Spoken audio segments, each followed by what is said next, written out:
and whatever I see is smiling at me. Love is who I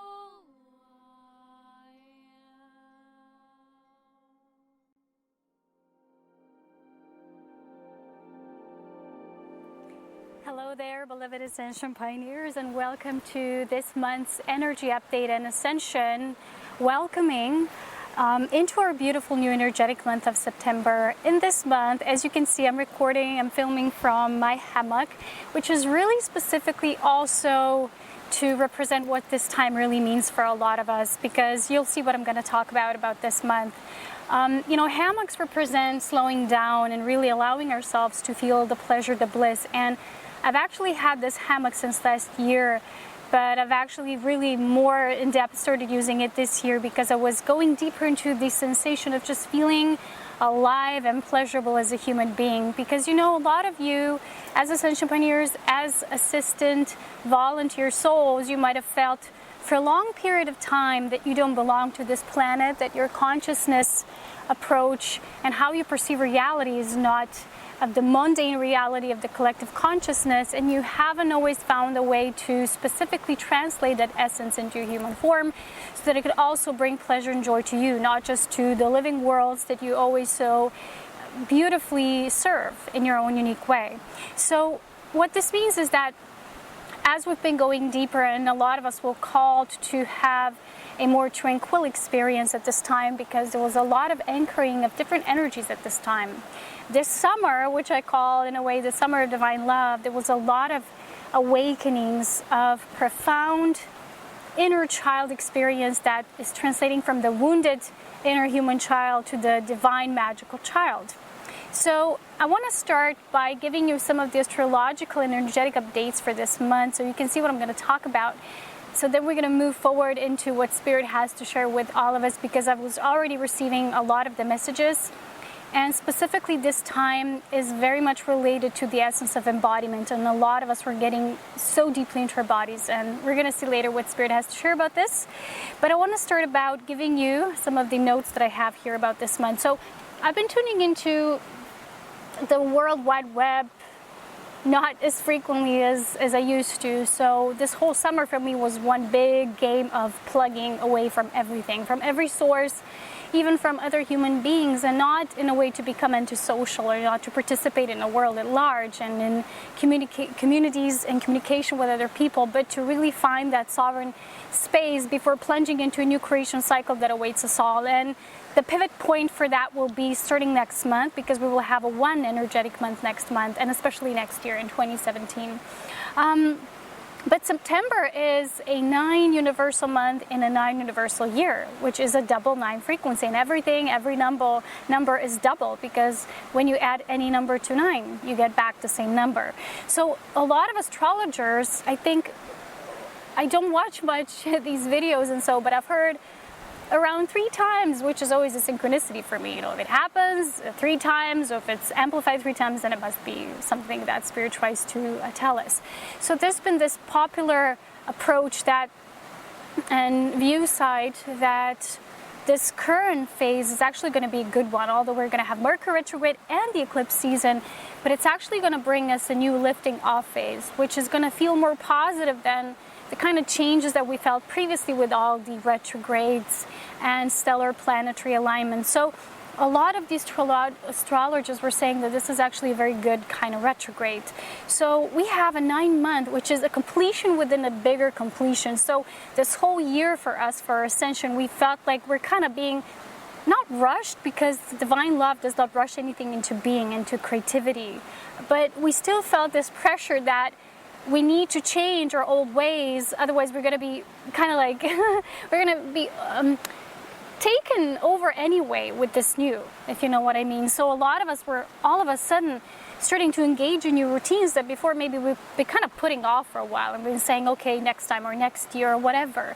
But now we really felt called and pressured to start doing it. And a lot of that had to deal with Jupiter being in the sign of Virgo, which changed our routines and our devotions. And I've been talking about that since that began, which was last year in September. And this year, which is the 9th of 9th, amazingly, the synchronicity on this one it's moving now, its axis is moving into the alignment of Libra.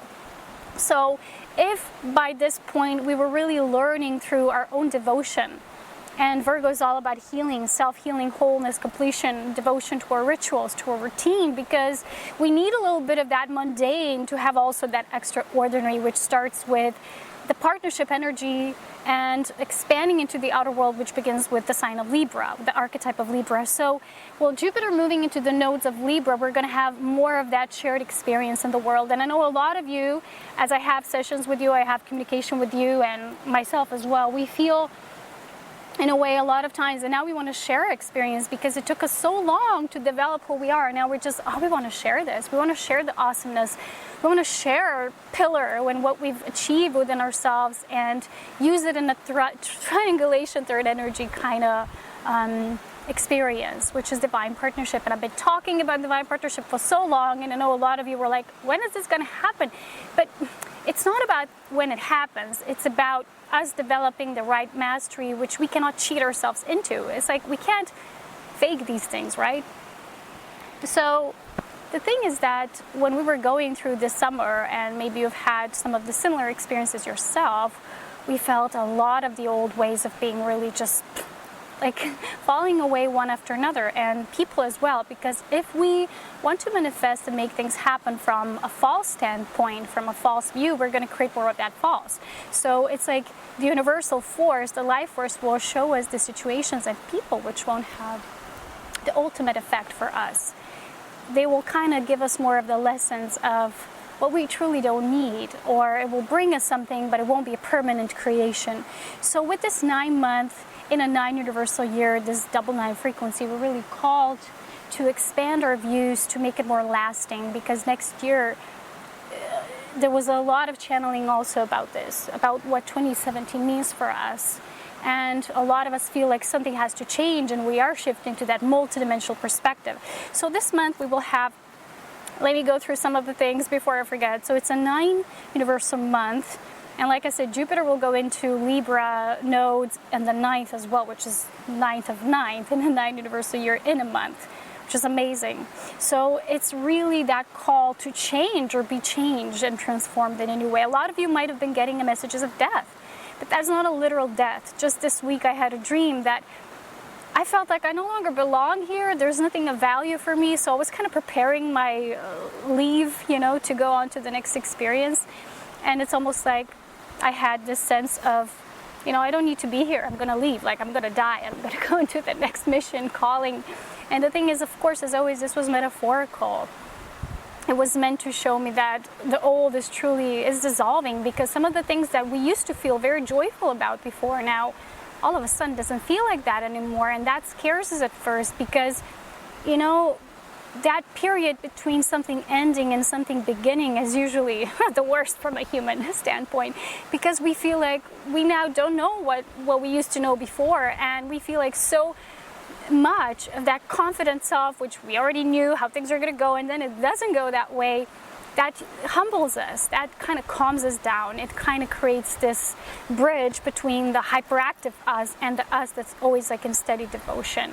And not needing to be so serious about how we're going to plan out our life anyway, because we also have to play, to create, to dance, to sing, to laugh, all those things. And if you forget that we're not really ascending, that we're kind of forcing ourselves to ascend, which was kind of the message the Spirit showed me about, which was a lot of the pressure for ascension was created during the recent years. People who first encountered all of this material, a lot of them were like overwhelming themselves. They had this feeling like, okay, this is happening, the planet is ascending, what do I need to do? I need to ascend. Okay, what do I need to do? I need to change my diet, I need to this and this and that. And the thing is that if we're coming at this whole ascension thing from a place of need, again, we're going to create resistance. And I keep hearing lately all the time, resistance is futile. And you can't make things happen your way. It has to be a devotional path of opening up to divine love, which is a transformational phase in its own. It's a creation force. Love is the biggest creation force, the only creation force from which all the other forces actually originate from. And everything always comes back to that love. I'm talking about creation love, prime source love. The love of your existence and the love of all the other existences. So if you're saying you're ascending and you're doing your work and you're meditating, but at the same time you're still eating living beings that die. They have to die for you to eat them and consume the breathing energy of fear, which is still in their cells, because we breathe with our whole cellular system, not just with our lungs. Then you're not really getting the whole picture of physical ascension. Then you're only getting maybe mental ascension, but you're still missing out on other points. So there's kind of like this falsehood about this needs to be revealed in a true compassion way, because sometimes people who find me randomly, maybe Instagram, or I don't know, sometimes they find my videos and they're still feeding themselves in the old. They don't know truly what ascension is. They may be open to it, like, oh, what is this, right? They're curious. But when you tell them that it includes all those things, they're lazy and they say, oh, but then you don't get this, and then you can't drink alcohol, then you can't party, then you can't do this or that. It's all that they see, and it's selfish. So the next message I received was that it's time to surrender the human selfishness.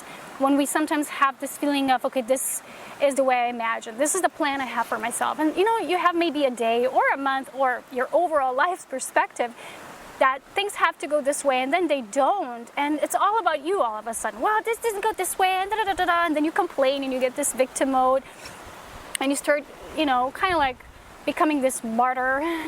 And the thing is that this is still human tendency to be selfish, because we don't see the bigger picture. Only when we see the bigger picture we stop with this childish imperfections. And I keep telling you that there is such a thing possible as the perfection of the human being. We are becoming those luminous human beings, but we have to make those calls, those decisions, and I keep stressing this out all the time. You and only you can free yourselves. Because a lot of times people come to me, or they find my channel or Instagram, and they'll tell me, oh my God, I'm so jealous of your lifestyle. What do you do? Oh, how you're so blessed. I'm not blessed or special or whatever. But I'm giving the right soul awareness to know what I'm doing, to know what I'm aligning with, to create the reality I want to, which is through spirit. It's not just my own human selfish needs. I don't even know what these are anymore. It's like I was always prone to giving, because love is giving in a way, but it has to be unconditional. Otherwise, it's false. It's fake giving. And you're forcing yourself to give to come out in a certain way. And I will read you a certain paragraph about this, which is truly amazing. So this pressure about ascension needs to dissolve. This 9 universal month is perfect for that, but also this tendency for human selfishness to be too overly developed, because let's say you have a relationship between two people and something happens and neither of them got the reality that they imagined within their day. And this is what recently happened with me and my mom. So when this happens, you have two options. You can either go the third way, which is the new way, and seek out the new option. Okay, what will happen now? We're in the now moment. This didn't go the way I imagined, and this other being says, well, this didn't go how I imagined, and they can complain, and they can be like, wah, and they can say, you don't accept me, or you don't accept my reality. Or we can open up and say, wait a minute, what is this teaching me about the act of the human being, which is also about relating to one another and finding new pathways through co-creation? Because we can't always have it our way. We are creating our own reality, but what I'm talking about here is the surrendering of the ego that's not grateful for the experience that just is how it is. And a lot of the times when we won't be able to see that, we're going to be like this, and the gratitude won't be able to come through, because we're going to continuously see only what didn't happen our way, and we're going to stick to that. And a lot of people are still selfish that way, because the human being was implanted with this seed of greed and selfishness, and it has different layers. Not everyone is, an ultimate selfish greed kind of being. But this is kind of like placed within the seed of the human consciousness, through which each human, as they are beginning to be more and more enlightened, has to transcend through. They have to travel through that in order to transcend, and that's what I mean. So let's go back to what I was sharing here. So this new creation cycle is in the making, and a lot of people, when we mention this, they're like, okay, when does it happen? Well, it doesn't have a fixed date. In creation, things are happening in this steps, and a lot of the things we're experiencing now, although we're still having those purges, we're still having those things dissolving, but they're different now. For me, what I feel is they're no longer karmic, but they're coming through on a bigger level. So I will share that this new thing, this is happening, is a lot of the ancient old stuff is coming out, because it's not karmic, it's dating back to the prime fall separation origin, which is, I'm not of my source, so therefore I am not good enough, which makes us either overachieving or being, in a way, overcompensating. So we want to kind of be good enough. without realizing we already are. So that's happening, and a lot of these patterns that are deeply rooted within the galactic of the human psyche. So each one of us has the seed within that to transform, because we are all working with DNA. And those of you who are volunteer souls, that's what you're doing. And that DNA change is not just happening, I'm changing DNA with my whatever you're doing in your meditation.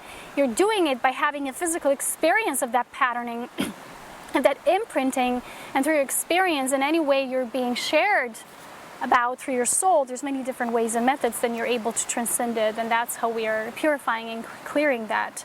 So this 9 month is a lot about that. And when we have that Mercury retrograde, and a lot of people now are saying, as I've shared, that this is going to be a good one, but still these phases are always meant for us to catch up with ourselves, because this summer, let's face it, for me, is how I felt it was intense. I mean, there was a lot of beauty. I had a lot of beautiful nature experiences, and I've had things I wanted to feel and have a human experience about.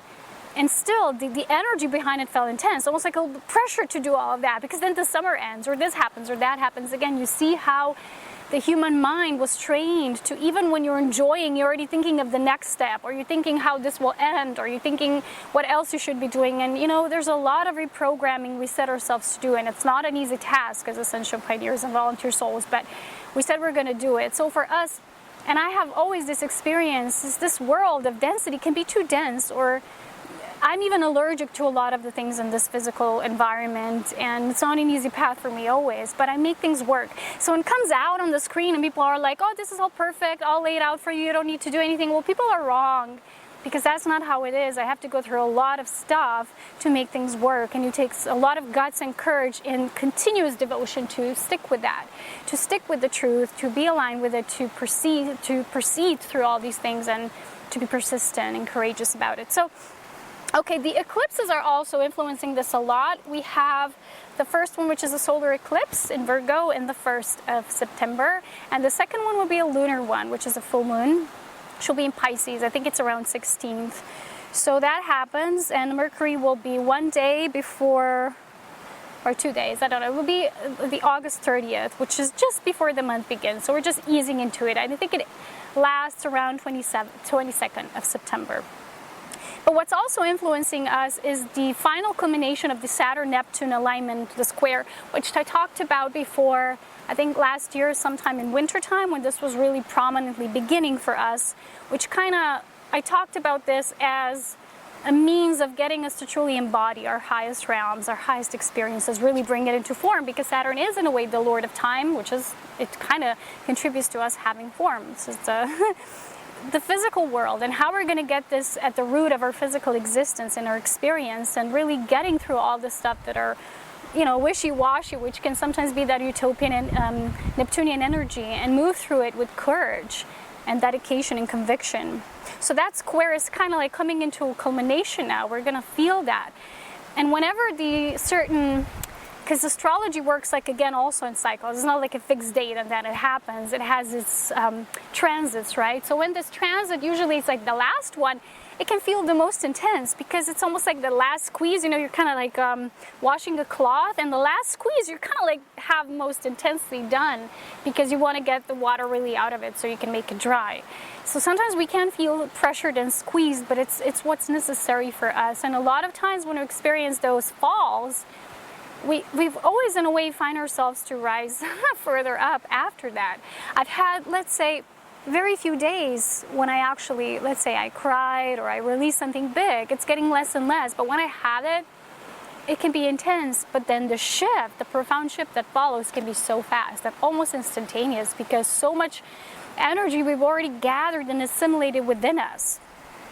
So, as I've shared, this inner vortex that we've really worked on is going to be able to expand us in a new way through the Libra nodes of Jupiter. So Jupiter is about how we're expanding, how we want to grow from now on, how our collective ascending experience is being influenced, and a lot of it is going to come through balance and partnerships now. Because Libra is also a sign of devoted partnership, and when the one starts to embrace and engage into the two, so the third can be created. So when I talked about this new creation cycle, it's about bigger. It's something bigger. It's not just, okay, I'm going to have a new creative project or an idea. It's about the whole identity of our new evolutionary self. So a lot of the changes, as I've shared, they're no longer karmic, but we're feeling them as evolutionary changes. So this is what's changing. We can feel this time that's speeding up. I felt it all summer. I felt like it's like so fast. So much can happen in a very short period of time. Like desires you might have had before and they didn't manifest. All of a sudden when they do, they're going to be like a rapid flow of manifestation. And then an ending, when the abrupt ending happens because you've mastered it, you've done it, check, right? It's going to be an abrupt thing too. So it might shock you because you can go like, what? But I've done this, I've just started. And you feel like, but I want to do more of it. And it feels like, why is the door already closed? Because with our ascension, we're mastering the fact that none of the experiences are permanent.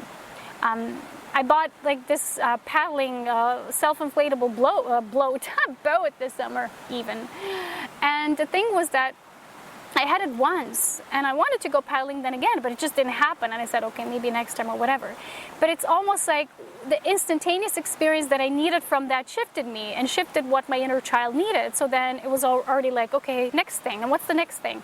And this is kind of like how we are now, those young adventuring explorers. We're like, okay, what's next, you know? But the whole thing about it is the synthesis will always occur through the non-motion, through the non-movement, through pause and reflection, which is always. So this September is a month of such a huge, what I have written here, completion. So it's all about completions. In a way it feels good because completions at the same time they do bring us those new beginnings. And I've been tuning into a lot of these readings and a lot of people were sharing about how amazing September is that way. And I've received as well that all we perceive things as all we're being eclipsed or, you know, retrograde, what all at the same time. And people can create this friction energy because they start to resist the energy. Even when just saying, oh, Mercury retrograde, you're already resisting the energy. You don't even have to be like, oh my God, retrograde. You don't even have to be like that. True master is, okay, it is. I'm with it. I'm a part of it. It's not separate from me. It's what is of my highest, best good. So I can expand my service, so I can broaden my horizons, and even the slowing downs are a part of it. And although the spiral of creation was really intensified for the past year, it was amazing, it was really intense because the 9 is almost like it's hanging, right? So it's like this hanging hook. And it already wants to shift, right? But it's always like, it's a little like this. So you might have felt this swaying from one side to the next, like, you know, like now I'm doing in this hammock.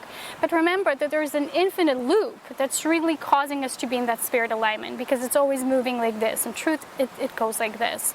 So our energy is not just going like this. Oh my God, if I'm not going to do this, I'm not going to ascend. Well, this pressure that was created, especially in the New Age movement, this pressure to ascend, it doesn't help our ascension actually, so it does kind of contribute to that fear aspect, which is the energy is going to override you if you don't do this and this and that. Some people are just doing it, they don't even know what it is, their just soul is guiding them. They're not even finding any material about it, they're just a part of it. So this resting from this ascension pressure we've had for the last few years, especially since the quickening of time in 2012, we had a very rapid manifestation. We had a lot of initiations, we had a lot of experiences. I know how it was for me, and at times I was just like, when will this end? It was so intense, but a lot of us were being trained for what's going to happen for the next wave, for the next group of people. So I know that for a fact in September, which is the 15th, is my birth month and birthday. I was shown that on my 33rd will be a very special initiation for me, and a lot of it deals with me reaching that cultivated self-mastery and perfect balance. Yin and yang, kind of like polar opposites truly coming into unison for me, and that's what I was shown. And 33 was always a very mystical number, and we saw this repeating many times with the ancients and the teachers and, you know, Master Jesus and things like that, but it really is an important initiation number. And as I was being shown this, it was so funny, but every time I went for a run, as I crossed the last time I crossed the main street, every time the car went by was the car with the license number 33, and I was like, okay, is this Groundhog Day or something? But it's just the synchronicity was so intense. I was so deeply in it that it was shown to me that don't doubt this was happening. So for me to be there, to have that alignment, I had to withdraw from so many things so I could be dedicated to that. Because a lot of times we want to start new things, but we're not yet ready from an entire perspective. We might be emotionally ready, spiritually ready, all of the levels are ready. But the physicality also needs to be ready. And our physical self sometimes, let's face it, for me it was like this. My physical self was tired from all the years. And I've been sharing with you that I want to do these Ascension retreats. And I was doing my materials, I was doing lots of the work on it, and then at a certain point at the end of August, I panicked. I was like, oh my God, I can't do it anymore. My eyes were getting tired from the computer, I didn't get enough sleep. I was hyper, and when you get too much into that pressure to create, pressure to do or to perform, then you're not being aligned. I was like, okay, stop. It's time for me to go on a holiday, and I always trust my guidance. So when you do that, we kind of like step away and withdraw, and we're going to get shown new things. And I thought for a while, oh, is this going to be in the summer? No. Okay, I thought so. Maybe not. Okay, we have to be in every moment in that moment. So I was like, okay, what about September? Still no? Okay, but what? I was like, okay, just work on your material. Just prepare it. The perfect time will come. Just trust. And when we're in that, no, but I want to do it this way or that way, or I feel pressured by people, or people are telling me to do this, or, finally, the body has its wisdom, and the body says, you know what? You might be ready on all levels, but I have to be ready too. So this is how the body speaks to us, and I trust my body. So the spirit message will be all about embodiment, which is what I received. But we really have to catch up with ourselves. A lot of you need to catch your breath. I need to catch my breath. And I used to be so into that whole mountain scene, and I used to go to the mountains or climb the mountains. And this last week, I had this intense experience. It was nothing like that. It was just like minor thing, and I never fall or anything like big, But I just kind of like slipped on a little bit of that gravel because it'd be very slippery. And I just, I didn't even fall. I just did a little bit of that with my elbow, and I kind of scratched my elbow. And it was like this, the rocks can be very sharp, and it hit my bone, right? So this is like, I got this blister here. You can't really see much, but the bones can really hurt when we hit them. And I'm like, ow, and the thing is that the fall happened, the awakening, the epiphany happened when I had this thought, but what if this no longer brings me joy? What if I'm not meant to go like this alone anymore? And then I fall. Sometimes it's a confirmation, you see? And I had this like, oh, wow. But the funny thing happened, I didn't fully listen to myself, because then this man came exactly the moment when I was trying to blister myself, with the left hand, and I'm not a lefty. And he was asking me where I'm going, and then he said he's going that direction. I'm like, oh, I need to go there. I need to push. And I was still trying to push myself with with my hand. It wasn't really in a good shape. And I still said, okay, I'm going to go because there's this guy going there, so I'm good, I'm safe, It was fine. But then he left the other direction. I had to return alone. And to go down in such a steep way is like very dangerous. And my mom kept telling me for the entire time how many people have killed themselves in the mountains this year, that never so many as this year, because it is related to the whole ascension cycle, and a lot of people, a lot of souls choosing to leave the planet. And a lot of these deaths seem, wow, you might have, there was this example of a woman who was an extreme cyclist, and she was so awesome and whatever, and then she fell in a hole around this castle at night. She went to pee or something. It's like funny, I know it's bizarre, but the ways our souls choose when they're going to exit the planet, if they're choosing that, it just is what it is. And I was like, I'm not choosing to have that exit because I know it, and that's why I felt I'm going to have more precautions. I'm going to be more careful. I'm going to do more safety. So I was like, I'm not going to do it this way anymore. Not when it's like so abandoned, and one of those mountains that there's not a marked path. And there's no like wires, climbing ferrata routes. And I was like, okay, I had to think about that, making new choices, because a lot of us are going deeper into their dedications and our devotions, and we need to steadily know what this will be about for us. So catching the breath, right? I was like so into this, I need to do this and that and that. And a lot of the things my body's wisdom already knew. And when I went there a couple of last times, the enthusiasm wasn't the same as the last previous years. I was like, why is this so? And with me, everything is about the energy, nothing's about the external things. And then the soul said, because you already activated this energy, you no longer need to be up there and bring it back down. You are the embodiment of that. And that's why most of my times and the time that I experience here down in the valley, the biggest, juiciest days happen with the water streams and the waterfalls and by my sacred rivers. And I was like, yeah. And doing yoga, because we're going to see later in the spirit message why this is so, and why for a lot of us this is becoming so important. So we really did a lot of contemplating on what we're going to change this summer, and for me that's why I was withdrawing so much. It didn't work a lot. I didn't want to pressure myself into doing that because my body was tired from all the years I've already did that since 2010 and 2011. So old stuff, ancient as I've said, is coming up. It dates back to that first separation, which is, what if I'm not as my source? So I need to create as I'm not of it. I need to constantly prove myself or be better or be, you know. So if you have one of those moments when you continuously overcompensate for something, when you feel you need to prove yourself or your worth or always be giving, remind yourself of that value, just being within existence and that you're good enough. What you can do when this happens is put your hand on your heart or hug yourself, really embrace yourself. Something that makes you feel that unconditional love of the womb, being in your womb, but being also your own divine parent, because this is what we're becoming now. We're no longer just like these immature little babies. We're growing out of that cocoon. And just like recently, when my mom mentioned something, she just channeled it. And I was like, how would this happen? And she said, well, just something like it hatching out of a dragon's egg. And I'm like, why did she say dragon's egg? She just channeled it like this. And then I was thinking, and I was really exploring, because we read a lot about, you know, wizards and magicians and dragons. And, you know, dragon eggs are always known by its rarity. So it was like very rare for the baby to hatch out of the dragon's egg. And they were very sought out and valued. So it was like, of course, something that can happen once every 1,000 years. So this is what it might feel for us, this ascension, this physical ascension, or this divine reunion, because you prepare for lifetimes and eons, and then at a certain point, you got to be ready to receive it, to receive all that you've kind of like, through the pathway of sometimes being a lot of hardships and suffering and, you know, just being resisting to the flow. Eventually, all that you've gathered and experienced, you need to surrender and say, oh, and I'm just ready to receive it. I am ready. Because if you continuously think you're not, you're never going to be ready enough. You're never going to feel you're mature enough. You're always going to be like, I need this more, a little bit of that, a little bit of that.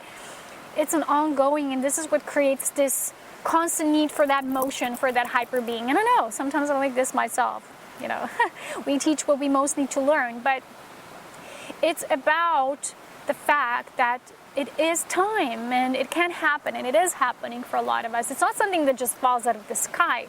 But when you've been preparing so diligently at a certain time, it doesn't work by just achieving it through hardship and constant effort. It has to be through receiving. So this deals with giving and receiving in balance, which is that natural state of who we are.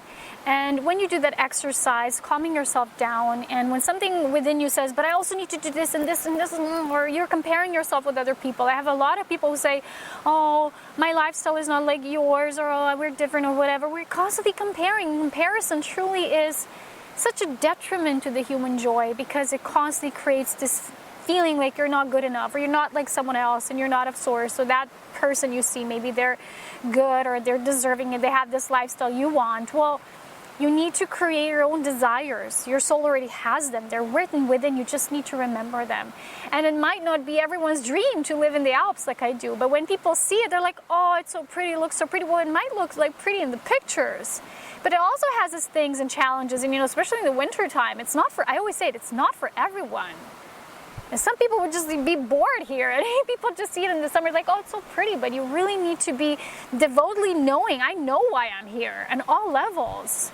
But when people just look at it from the outside, they might go like, oh, this looks so like this and like that.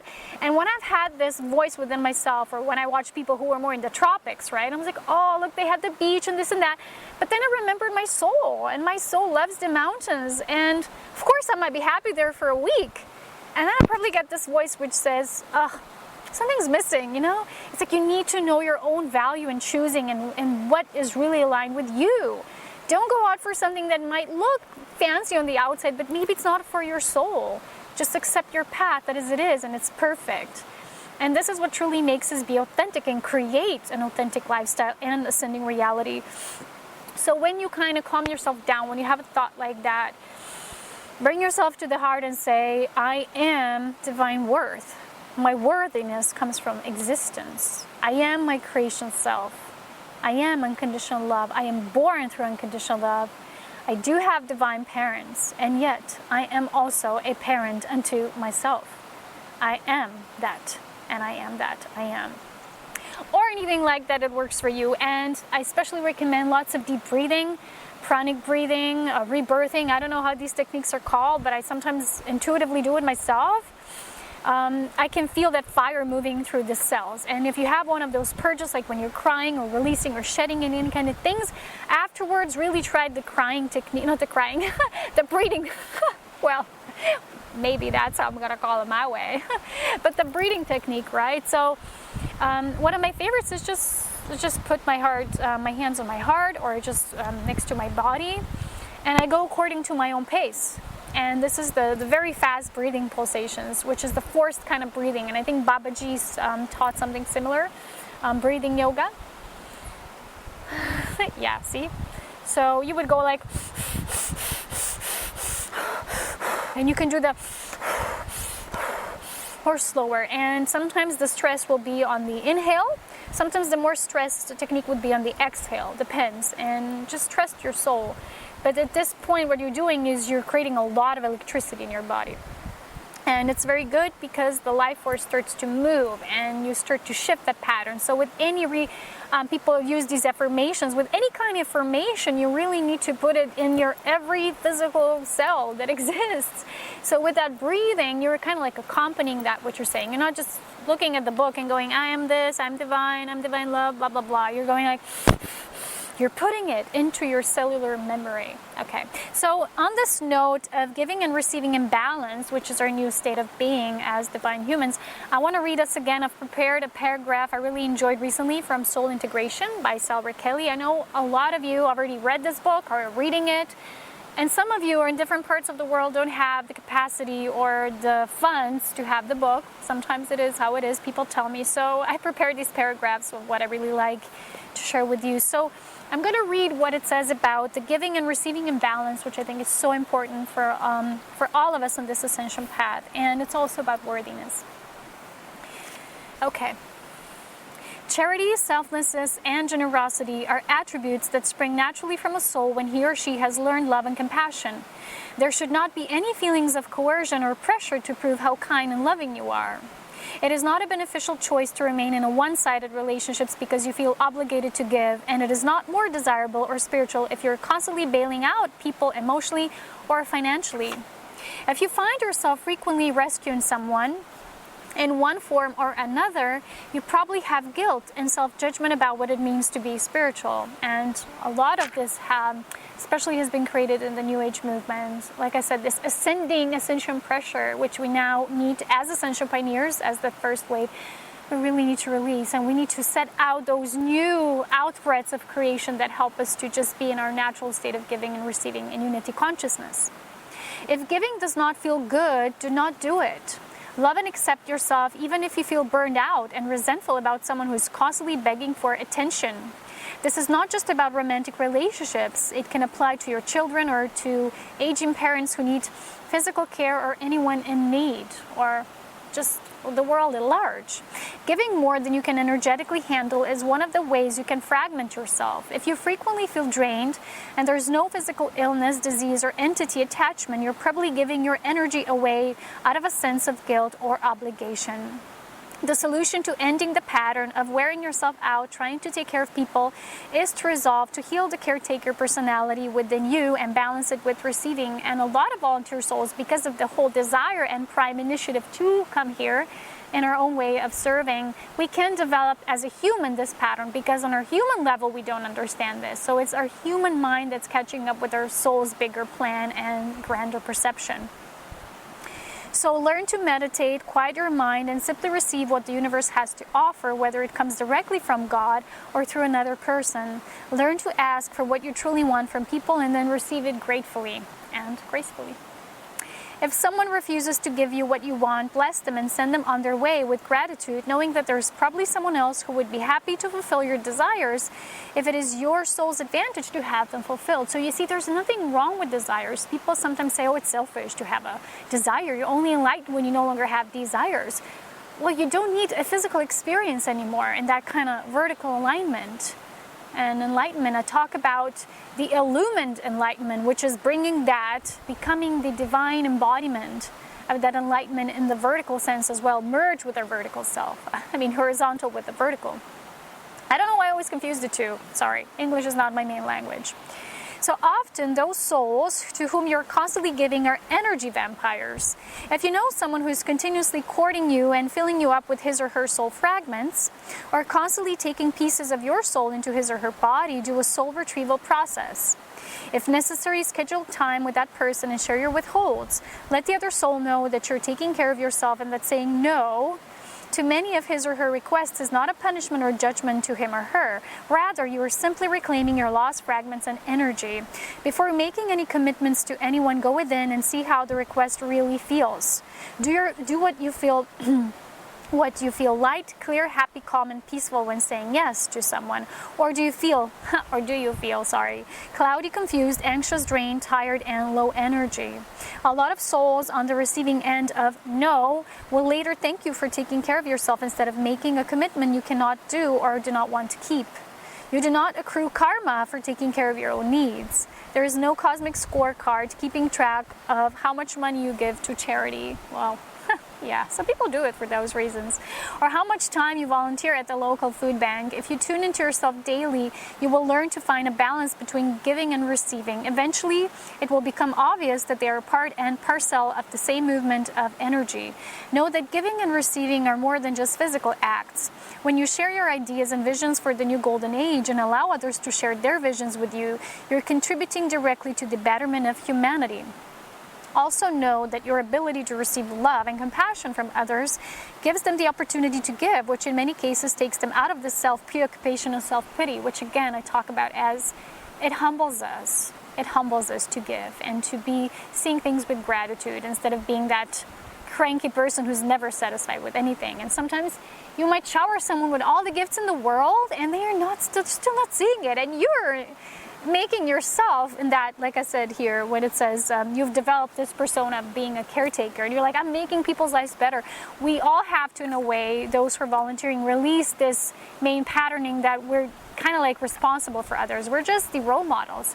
We become the embodiment of that energy, and for that reason, somehow I had a monthly tuning card, which I'll read to you as well, which is the Lord Maitreya.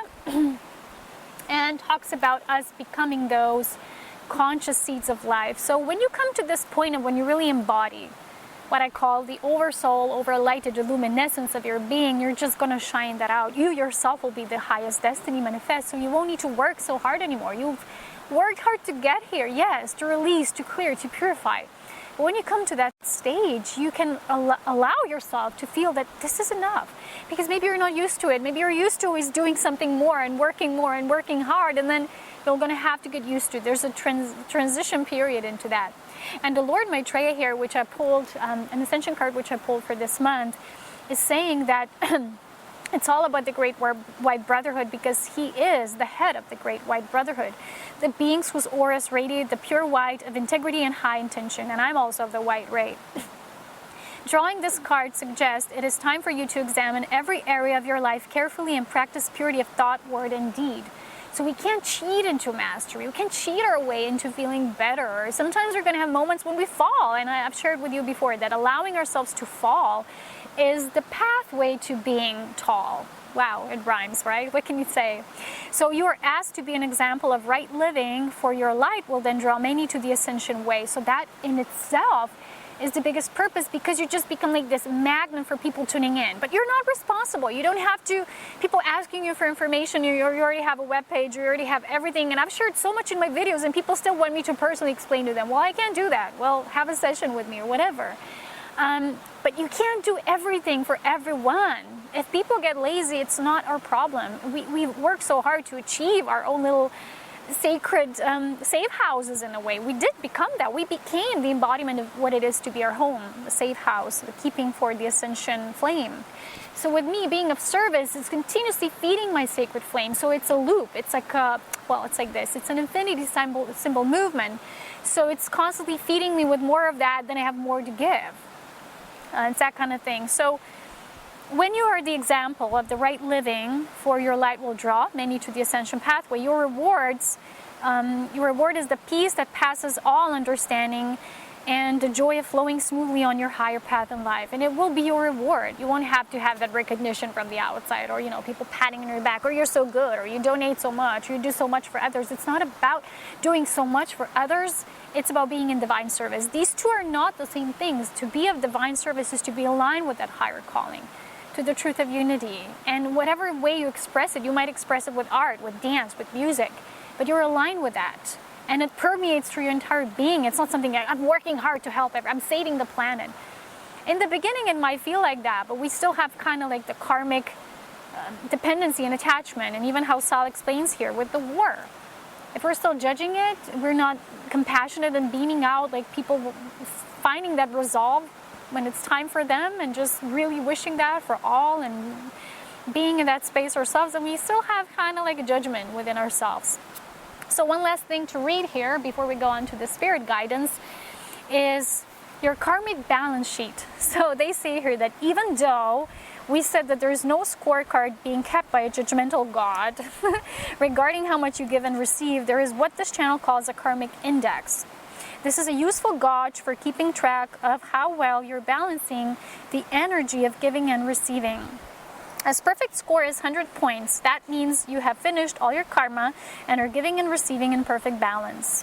A score above 100 means that you're giving more than you are receiving, and a score less than 100 means that you're receiving more than you are giving.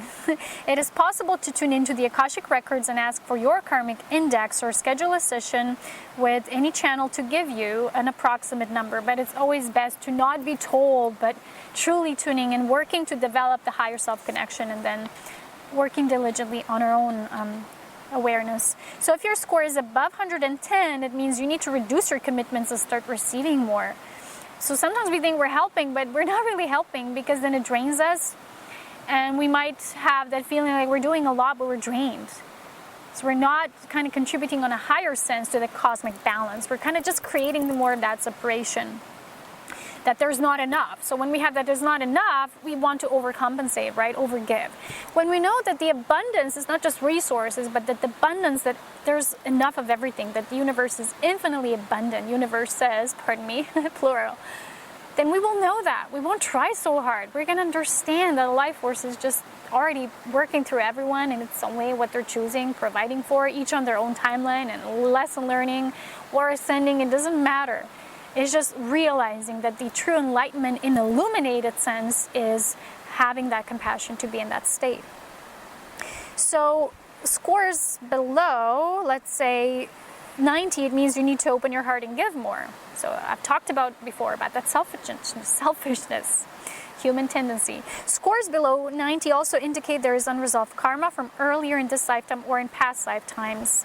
The lower the score, the more karma there is to balance. Engaging in service work along with the forgiveness techniques that are described are the fastest ways of raising your karmic index. Just remember to be gentle with yourself throughout your healing process, and do not push yourself to grow faster than the optimum pace for your soul. And this is what I shared before, that this pressure to ascend or to be certain somewhere, at a certain vibrational alignment, whatever, its frequency is something you can't force happening. You can't even force events. Well, you can say, I really want to go for a walk, and it's like pouring rain, but you still can go for a walk. You might have a real weird experience, but you still went for a walk. But the vibration is you can't lie yourself. You can't fake your vibration. So it's just a natural thing Ascension is about, because it's physical. So we can't really fake these things. We can't try so hard making it happen. And see, someone is just doing it. They have a higher frequency that someone can do so many of the spiritual techniques, but they're still a little on the inside of with their ego, because they're not acknowledging it, because they're either within suppression or repression of their emotions or their mental perceptions, and saying, I don't have any core wounds, or I don't have this and that, which makes them an illusion, because they're in self-denial. So they're not doing the proper work, but they're doing the outer makeup world, which you see is not the same, and someone's living their life just being shown things, working with them in a natural sense, in an organic flow, and their frequency just continuously rises. So this is what I'm talking about all the time. The organic ascension is the best. Is what it is. So this is how I live. It's just my perspective. I'm telling you the results are the fastest, the best, and people ask you why you are the way you are, because you're doing it.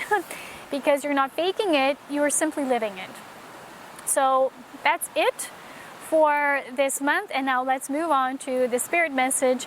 And before I share that as well, I want to tell you that I have two powerful light activations for physical ascension. One is the Divine Mother's Gateway of Divine Love, and then there's the Physical Ascension Gateway through Serapis Bay energy, through that devotion to physical ascension.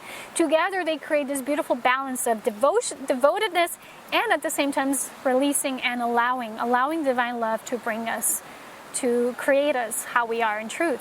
So it's kind of like, it's both as one. It's in unity consciousness. I also have many courses you might find interesting on my page. And so many things, you know. And if you want to work with me, I am working on sessions again starting this fall. Retreats are going to come a little later, maybe in October. I don't know yet, because this is something that I'm always shown in each moment. Like I said, my body is showing me. I need to trust my body. And sometimes I'm like, get hyper excited. I'm going to do them now. And then something happens, like, okay, I guess I just through flow. When it's time, it just will happen. It's like something, a brick just falls out of the sky and you're like, you know you're ready. You know you're there on all levels, not just 99%. If there's 1% missing, you're not there yet.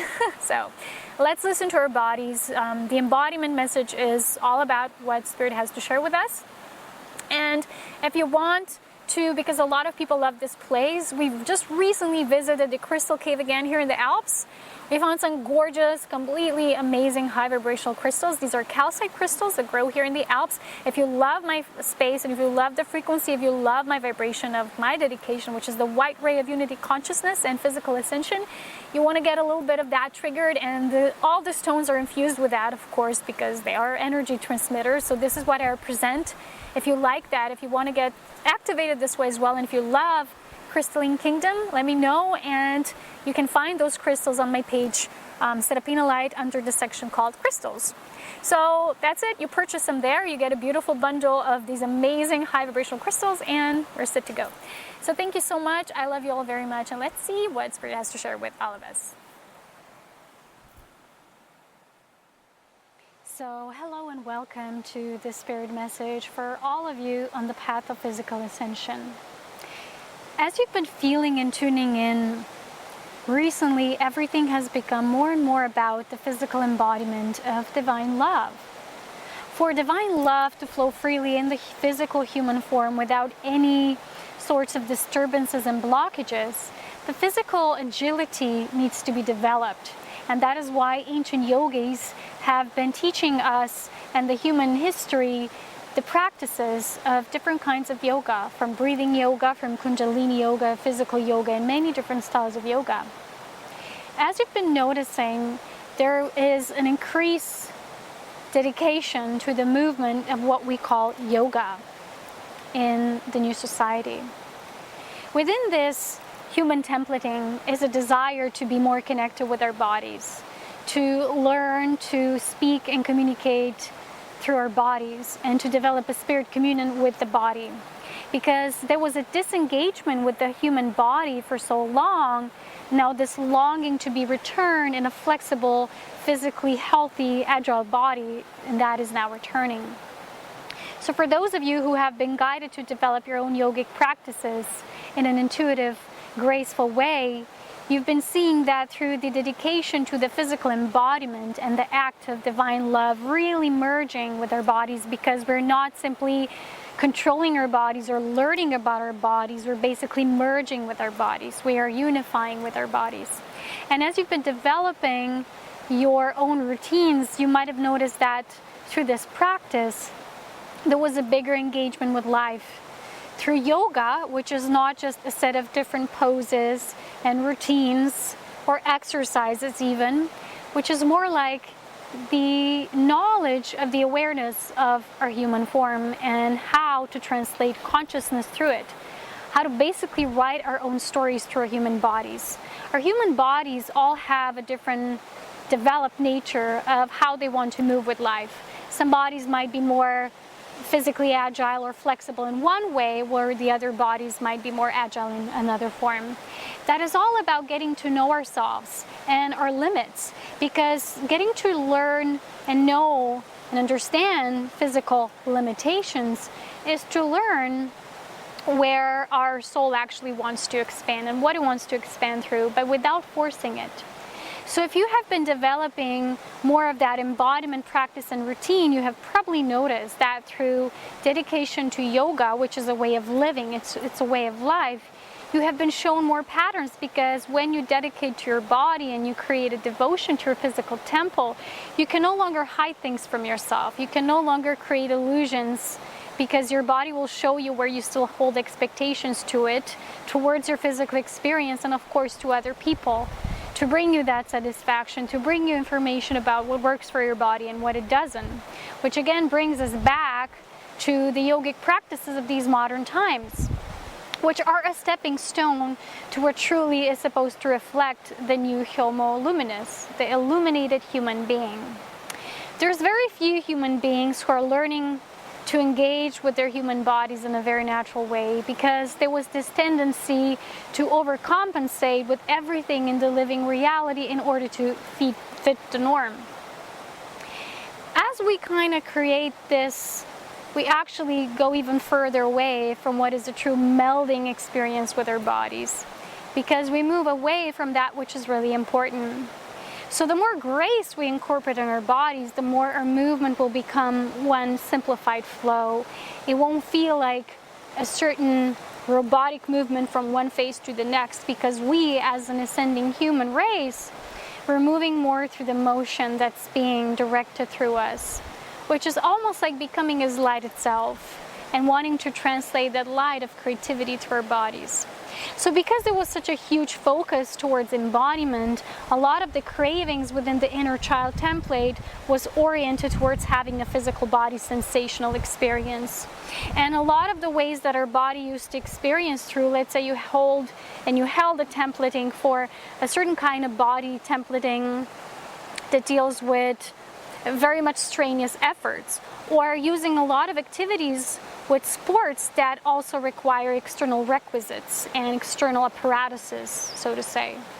When our ascending body starts to flow naturally, we'll be guided less and less to other means and resources, because then our light is no longer in fluid motion running through us. So it's already being influenced by something external, by a requisite or an apparatus or a certain tool that we're using. So when you're engaging with your ascending life form, try to think of it as a tuning fork to the divine. So you yourself are the tuning fork, and although you might still love and have preferences as a human to engage in certain human sports and activities, as an ascending being, you will want to learn more about your body and its nature to deliver the light of source in an organic flow. So when you're going to learn about the art of singing, dancing, laughing in your unique way, doing exercise in your own way, living yoga, is that is what it truly means. So those of you who have been really returning to your bodies have probably felt this synthesis returning back to you. You felt more joy, more radiance returning to you. But as it was stressed, this needs to be approached a proper way. There is still separation within the human templating when we perceive our body as something rigid that needs to have a certain sets of skills and abilities to perform or to act or show off or to show what we're capable of doing, because then it's still overcompensating and overachieving. A lot of the times, a lot of strenuous work for the body is creating different kind of results for the physical ascension template, because the ascending pathway is supposed to be gentle. A lot of energy is being translated through us. So with so much energy being translated and constantly moving through us, there will be a lack of always needing to do something and be hyperactive in the human form. So there will be a miscreation instead of healthy creation. So those of you who are really feeling called to return to your sacred bodies, to honor your sacred temples, please do so with grace, with devotion, with loving yourself as you are the most precious child of creation, because that is how you truly take the pressure off. You're taking the pressure off your physical body to be of a certain maintenance and performance, and you're simply allowing it to be the tool for your magic to flow, to have an experience of how it is to move within your own pace, within your own rhythm, without a forced way. When this pressure was generated so long ago, because the human species has always been oriented towards maximum goal achievement, it was goal oriented. There was a lot of DNA implementation within the human design that would make a human always search for more, which is not a wrong design. It's just that as we start to contemplate and engage within the ascending pathway, we will see that a lot of that will just naturally start to dissolve. At this point, an initiative spirit might start asking themselves, what's wrong with me? Why am I not doing this the same way? Am I not feeling the same life force? Or, I need to do it the way others are doing it, or I need to exercise, or I need to have this certain routine. If the routine in itself is not bringing us a feeling of joy, when we're waking up in the morning, for example, feeling elevated for us to do that, to engage with that, then we're simply again causing separation, because we're perceiving ourselves as a bystander that just uses this body instead of being melded, blended with the body. A lot of the modern yogic techniques and a lot of the practices of the yoga movement have been again moving away from that, and there was this enthusiasm created around this movement, which is again an initial state of human enthusiasm and of human getting to know all these different tools that they can use their body with, and they can be agile and flexible in their bodies. And yet true yoga is not about to just be flexible in the human body. It's about the flexibility of your awareness. And there's those of you who might have very high awareness, and yet you're not able to maintain massive or very special flexible poses, because it's not about that, because you on a higher level are using a lot of your energy elsewhere and for other means and causes. So when you do practice your sacred rituals and devotions, make sure that they're really balanced, because recently there's a lot of resting that needs to take place, especially for those on the path of service, of conscious volunteering to assist the shift in human consciousness. There needs to be a lot of tendency to release that pressure to always produce something, pressure in the body, how the body should perform, comparison with other people and with the bodies of other people, or how they should perform or look like. Because there's this strong ascension push and pull that is directed towards every human now living on the planet, this pressure might cause the human to withdraw. And the withdrawal of our human understanding causes the life force to withdraw. With the proper life force activation, as we shared, everything will become about compassionate blending and melding with our body. It's not a force to, let's say, now we will learn to control our body or learn to control our ego. It's more that we want to unify with all of these aspects that we still perceive as separate. So one of the best practices is to sit comfortably or lie comfortably and just ask your body what it wants from you. And maybe a certain day it will only want you to feed it properly. It will want your hug or a hug from someone else. At other days, when the life force is moving towards the stream of learning to use your muscle in a more flexible way, you will be more guided to maybe have a little more intensity. So learn to go with that flow, and know that the yoga is all about mastering that flow.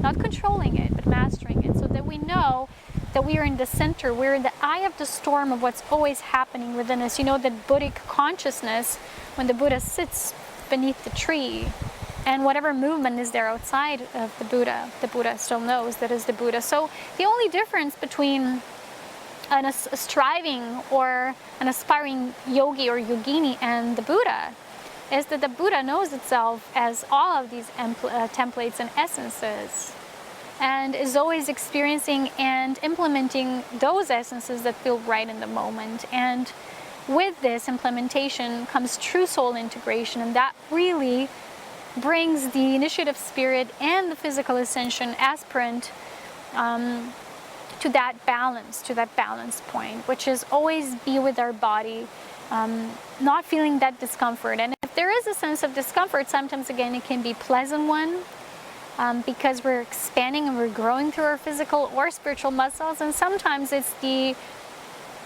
that strenuous feeling when we're trying to resist, and resistance is futile. So to blend with the bodies is to allow our bodies to show us the right way. So let's say you have we're going to give an example, a certain pose, and you really want to go in that pose because it looks so beautiful on paper and in a picture. Or it might be an awareness you want to have, doesn't matter. Or it might be a dream and vision you want to have. And then you suddenly find yourself, oh, I want to get into that pose, or I want to get in that dream, or I want to make this happen. And you forget about the joy that comes from you learning about it. So when you already master something, it's always like, Been there, done that. And if we miss out on that process of being fully centered in the body, then we're actually missing on the juiciest part of all, which is the experimentation, which is all about how the human creation experience really took off and what it was all about in the beginning. So as the human is returning to feel their life force in the body, there's going to be lots of this movement. There's already a lot of people on the planet seeking and searching for all kinds of exercise until in the end point, they will start seeing and realizing that that life force is the strongest when we gracefully move through something that's just right for us in that moment. And it might really change and differ in various moments.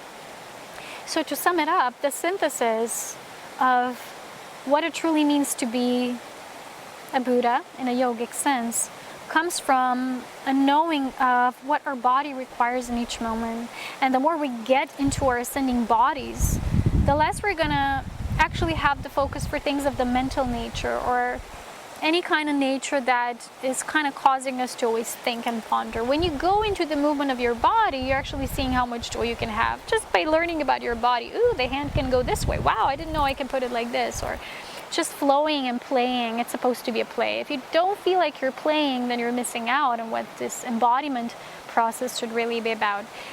As it was shared before, it also has to come through the tantric flow.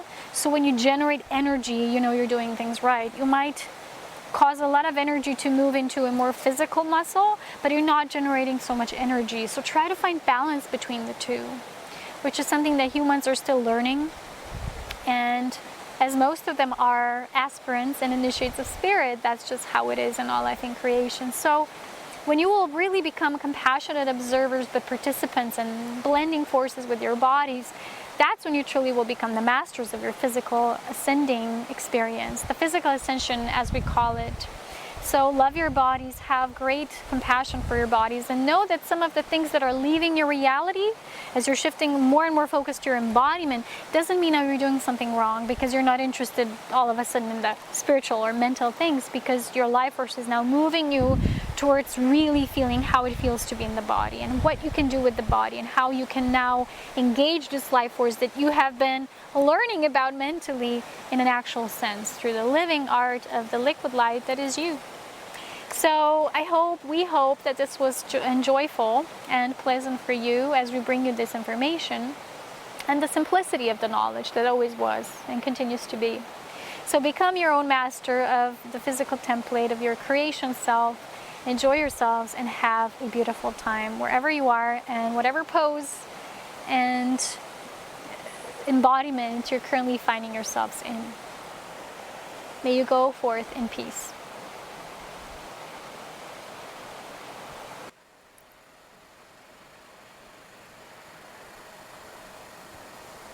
Allow yourself to purify and release yourself as in full, complete liberation from everything.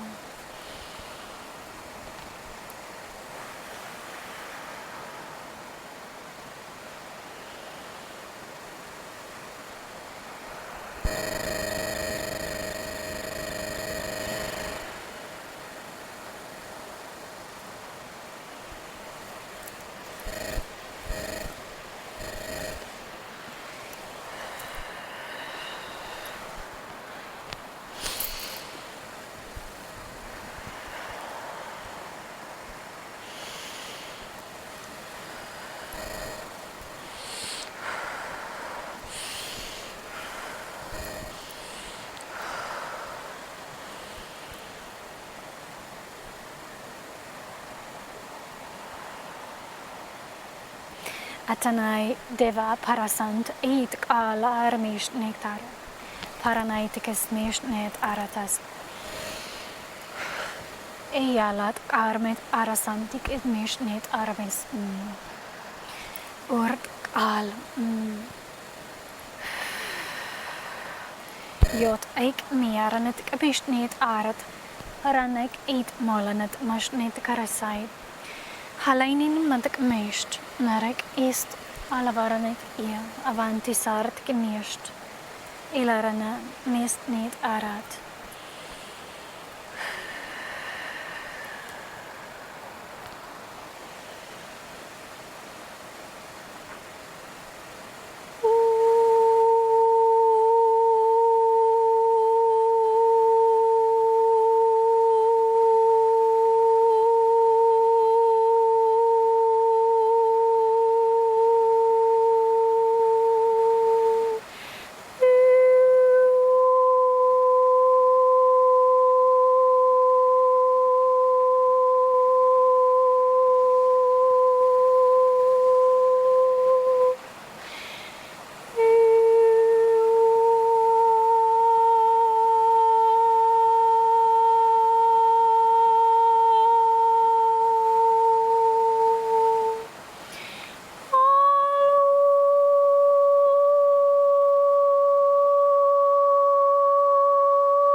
So guys, these are the calcite crystals from the crystal cave.